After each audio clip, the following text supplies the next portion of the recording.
Hey guys, this is Jen Frost with Faith and Fabric, and I got a new quilting toy that I'm excited to share with you today. Now, you're probably wondering, what kind of new toy did you get, Jen?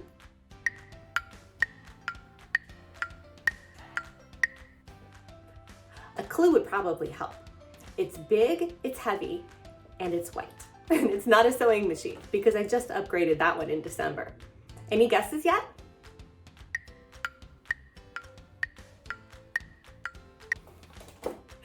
If you guessed it's an Accuquilt Big, you're right. This guy is heavy and big, so I'm gonna put it down and I wanna show you today how we're gonna use it. Be right back. You guys, I've been wanting one of these for a very long time. I have quite a few friends who have one, and I'm always amazed at the perfect precision of their piecing when they cut their fabrics with an Accuquilt. Now, the way an Accuquilt works is you start off with one of these machines. It comes in several different sizes. I did go for not the biggest one, but one of the larger ones, just because there's a lot more dies. You can put the smaller dies in the big machines. Obviously, you can't put big dies in small machines. But I felt like this was a great platform for me to start with. Back to how these work. You're able to put all of your fabric on those dies, and when the fabric runs through your Accuquilt, it's gonna cut perfectly. So you're gonna end up with multiple shapes, up to 6 layers. We'll talk more about that in a second. But you can end up with multiple layers of fabric that go through, and every one of them is just perfectly cut. So that's what we're gonna do today.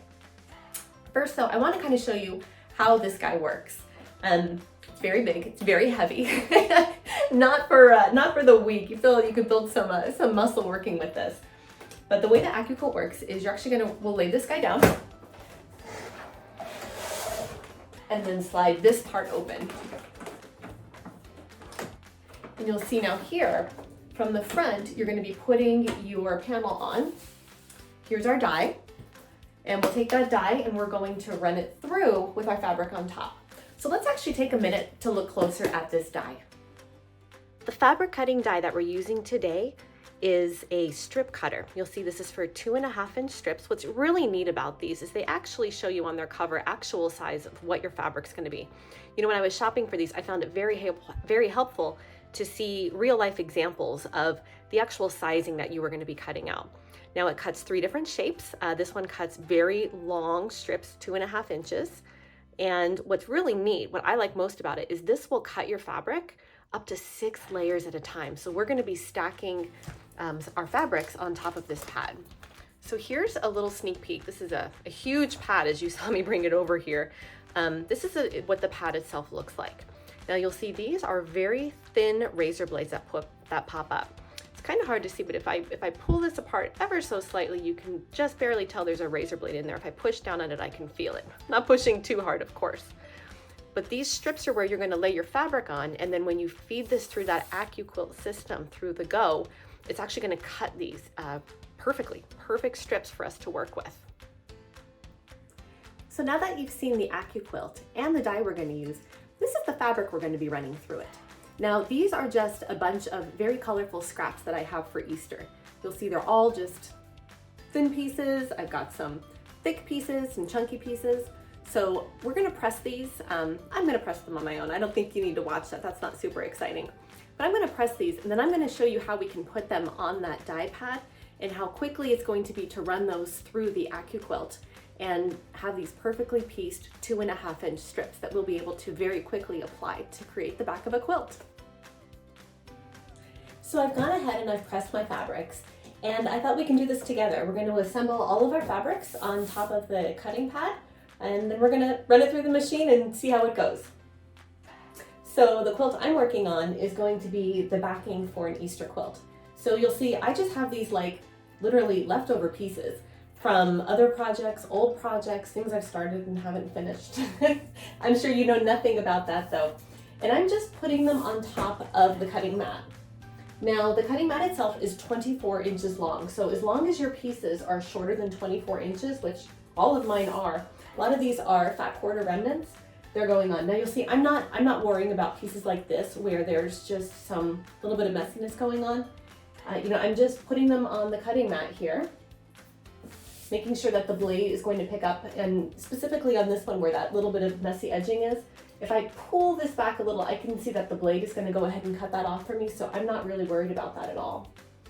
So I'll arrange those on here. These are gonna be such pretty colors for Easter. So here's layer number 4. Layer number 5. This is actually the one that inspired it. Isn't this cute? It's just a little bunch of Easter eggs. I think this is darling. So layer number 5, we'll get that one put on. And layer number 6, I just have a bunch of scraps. So I'm going to arrange my scraps on here. I'm gonna try not to overlap them too much. It says it's supposed to do 6 layers. I have a few spots on here where it's probably closer to 7. I'm gonna trim that. I don't want to try to push it and make it 8 on my first go. You never want to break a brand new toy, right? I'm gonna trim that little bit off right there. Okay, we are all lined up. Let's go ahead and run this through. So here we go with our die pad on the bottom. I've got my fabrics here ready to go on top. I have to tell you, I chickened out and I took off one of those layers. So I just have 5 on here. You know, first time playing with this, I just want to not push too many boundaries. On top of this, we're gonna put the cutting pad, or on top of the cutting pad, we're gonna put this little tray here. This is actually what the pressure is gonna come up. So as this goes through the compressor, it's going to be pushing the blades into this cutting mat on top. And that's going to be what actually cuts our fabric. So I'm gonna run this through and I will meet you on the other side.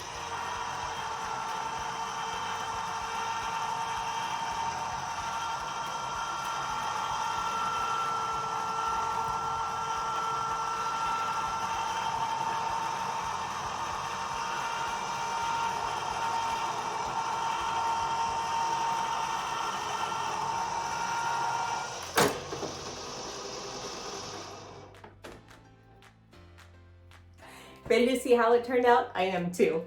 Okay, so we'll pull the top cutting mat off. Here's our strips. Okay, so check these out. So here's those little tiny scrap pieces that you're gonna throw away anyway. So you can pull those away. And here are absolutely perfectly cut 2.5-inch strips. You guys, I love this. This was so fast. This is absolutely perfect. This is cleaner cutting than I would ever do. Look at these strips. Here's all those little junk scraps. Remember we said I didn't really worry about those because they were gonna get thrown away anyway.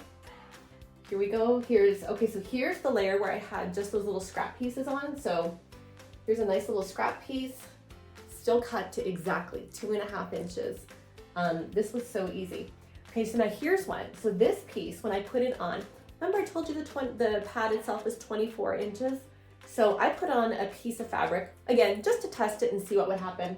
This piece of fabric is about 26 inches, maybe a little bit short of that. So it still perfectly cut my strips, but you'll see it's still connected. And again, that's because my fabric was longer than the cutting pad itself.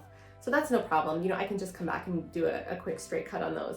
But here's all my perfectly cut strips. I am so happy with this.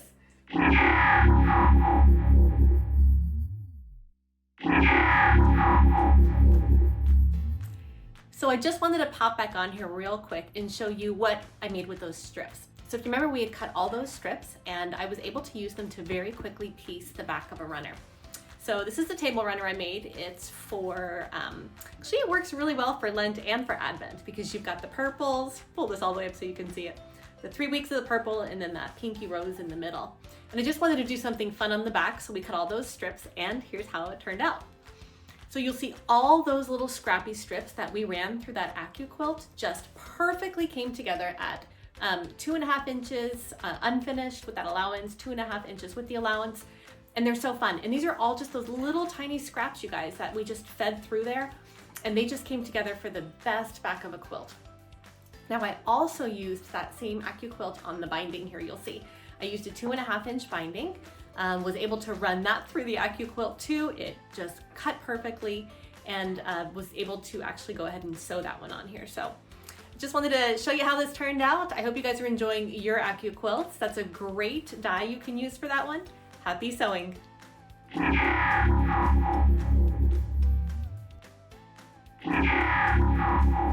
And there you go. I hope you guys enjoyed joining me today as we took a look at how we use our 2.5-inch cutting pad with our new Accuquilt. I hope you guys will join me again for another play date as we continue to explore all that the Accuquilt can do. I'm really excited to just learn and grow with this new tool. I'll go ahead and I'll pop a link in the comments as to which Accuquilt I purchased and this die in case it's something you're just interested in learning about or educating yourself about a bit more. It's definitely one of those things that does take a bit of education. You know, it's an initial investment, but I feel like, at least for me, this is going to be an investment that is just going to save so much time that it's absolutely going to be one that's worth it. So happy sewing, happy cutting, and we will see you soon. Take care. Bye-bye.